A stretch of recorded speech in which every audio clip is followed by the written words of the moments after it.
Hello दोस्तों, रिहान का commerce hub channel में आपका स्वागत है। हम आपके लिए फिर से एक नया वीडियो लेकर के आए हैं। आपको हमारे चैनल के पुराने वीडियो देखने होंगे। अगर आप पुराने वीडियो नहीं देख पाएंगे तो आपको आगे का समझ में नहीं आएगा। अब बात आती है कॉमर्स में। कॉमर्स में कुछ टर्मिनोलॉजी होती है, कुछ ऐसे टर्म्स होते हैं, कुछ ऐसे शब्द होते हैं जिनका अर्थ समझना बहुत ज़रूरी है। अगर लेखांकन आपको समझना है, लेखांकन के एक्सपर्ट बनना है, तो उसके लिए आपको हमारे चैनल में जो भी वीडियो अपलोड किए गए हैं उनको आपको देखना होगा, लाइक करना होगा और आगे शेयर करना होगा। तो सबसे पहले हम पढ़ते हैं लेखांकन के आधारभूत शब्द। ऐसे कौन कौन से आधारभूत शब्द हैं जिनका उपयोग संपूर्ण लेखांकन में किया जाना है, यानी कि जो चीज़ अभी आप 11th में स्टार्ट कर रहे हैं, आप जब तक कॉमर्स पढ़ेंगे या कॉमर्स से संबंधित कुछ भी करेंगे, आपको हमेशा इनका उपयोग करना पड़ेगा, यानी कि इनका समझना जानना आपके लिए बहुत ज़रूरी है। तो हम सबसे पहले पढ़ते हैं बिजनेस ट्रांजैक्शन। अब बिजनेस ट्रांजैक्शन का मतलब होता है व्यवसायिक लेन देन या सौदे। अब व्यवसायिक लेन देन अपने आप को सबसे पहले आप एक खुद के व्यवसाय में स्थापित करिए। मान लीजिए आपका खुद का व्यवसाय है, आपकी खुद की कंपनी है, खुद का उद्यम है।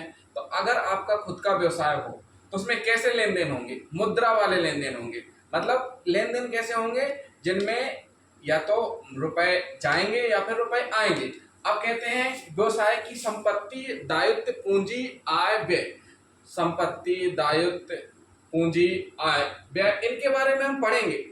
तो अभी आपको केवल इतना समझना है कि जब भी लेन देन होगा वो भी लेन देन मुद्रा के रूप में होगा। अगर मुद्रा के रूप में लेन देन होगा या तो संपत्ति बढ़ेगी तो अपने लिए अच्छा है, दायित्व तो घटेगा अपने लिए अच्छा है।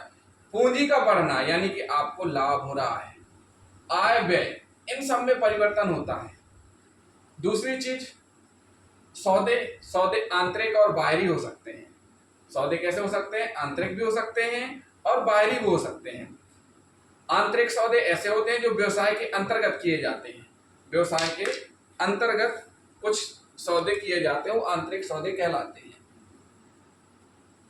व्यवसाय के अंतर्गत जो सौदे किए जाते हैं वो आंतरिक सौदे कहलाते हैं। बाहरी सौदे यानी दो व्यवसायिक इकाइयां, जैसे रिलायंस और एयरटेल मिलके, या कह सकते हैं दो कंपनियां आपस में, हीरो होंडा हुआ, हीरो एंड होंडा, या कोई भी दो व्यवसायिक इकाइयां आपस में मिलकर के जो भी लेन देन करती हैं उनको बाहरी लेन देन या बाहरी सौदे कहते हैं। क्लियर हुआ? बिजनेस ट्रांजैक्शन यानी व्यवसायिक लेन देन। व्यवसाय की संपत्ति, दायित्व, पूंजी, आय, व्यय में जिन लेन देनों से परिवर्तन होता है वो ऐसे लेन देन जिनको मुद्रा के रूप में किया जाता है उनको हम व्यवसायिक लेन देन या सौदे कहते हैं। अब आती है अपनी पूंजी, कैपिटल। ये सबसे इंपॉर्टेंट शब्द है पूंजी। पूंजी आखिर होती क्या है? पूंजी को अंग्रेजी में कैपिटल भी बोलते हैं।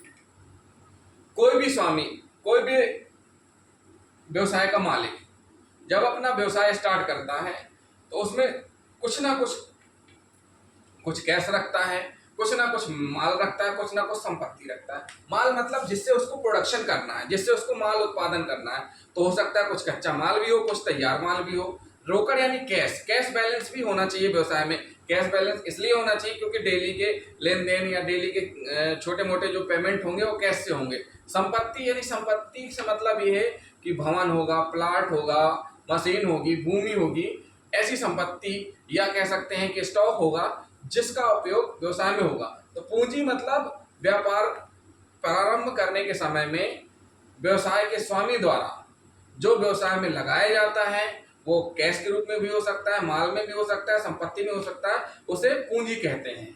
पूंजी हमेशा लाभ होने पर बढ़ती है, हानि होने पर घटती है। अगर आपको लाभ हो रहा है तो लाभ, शुद्ध लाभ हानि निकालने पर वो आपकी पूंजी में बढ़ता जाएगा। अगर आपको हानि हो रही है तो समझ लीजिए आपकी पूंजी घट रही है। मान लीजिए कि आपने 1 लाख रुपए लगा करके व्यवसाय प्रारंभ किया।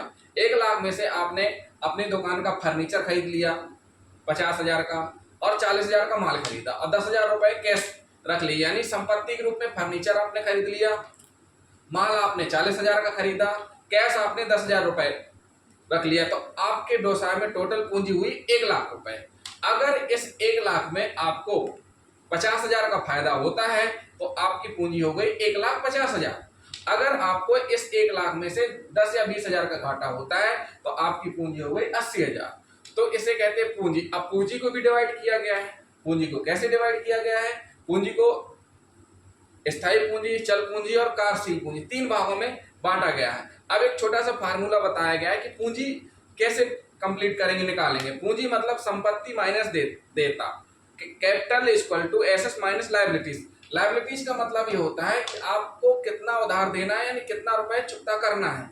कभी कभी क्या होता है कि हम उधार में माल खरीदते हैं या कुछ ऐसी चीजें होती हैं जो हमें पेमेंट करनी होती हैं एक्स्ट्रा रूप में, तो उनको लेस करने के बाद जो भी आपके पास नेट बचता है उसको हम पूंजी कहते हैं।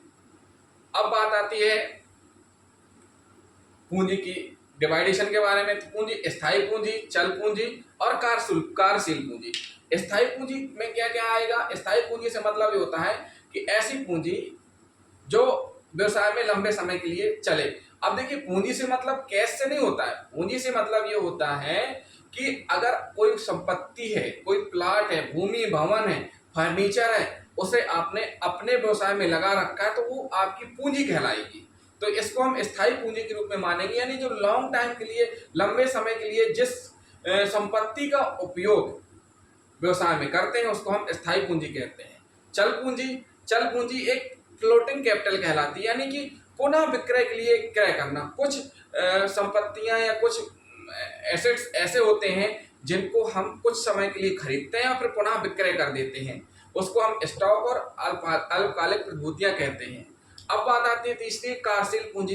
कार्यशील पूंजी का मतलब होता है दिन प्रतिदिन की कार्रवाई की पूर्ति के लिए, यानी डेली के जो भी उपयोग के लिए, डेली की कार्रवाइयों के लिए जिस पूंजी को अपने पास रखा जाता है, जिससे उपयोग किया जाता है, उसे वर्किंग कैपिटल कहते हैं। मान लीजिए आपने एक लाख रुपए अलग से रख लिया कि डेली माल जो भी लेंगे उसमें खर्च होंगे, या कह सकते हैं डेली पेमेंट करना है, टैक्स देना, कुछ भी करना है, उसके लिए जो पूंजी रखी जाएगी उसको वर्किंग कैपिटल कहते हैं। वर्किंग कैपिटल बराबर होता है current assets minus current liabilities. Current assets कहला गया मतलब जो चालू संपत्ति, जो चालू मतलब करेंट एसेट है आपके पास, कह सकते हैं कैश के रूप में भी हो सकता है या स्टॉक के रूप में भी हो सकता है। और करेंट दायित्व चालू दायित्व में आ जाएंगे आपके टैक्स हुए, वेजेस पेमेंट हुआ, लेबर पेमेंट हुआ, जो भी अदर पेमेंट आपको करना है, देना है, वो चालू दायित्व में आ जाएंगे। तो दोस्तों ये हुए हमारे बिजनेस ट्रांजैक्शन और पूंजी कैपिटल। अभी 2 ही हुए हैं, अभी आगे हम और बताने वाले हैं। तो आपको बिजनेस ट्रांजैक्शन और पूंजी दोनों समझ में आए होंगे। अगर नहीं आए होंगे तो आप हमारे वीडियो को देख करके कमेंट कर सकते हैं क्या समझ में नहीं आया, हम और अच्छे से समझाने की कोशिश करेंगे। हमारा वीडियो आपको पसंद आया हो लाइक करें, सब्सक्राइब करें और शेयर करें। धन्यवाद।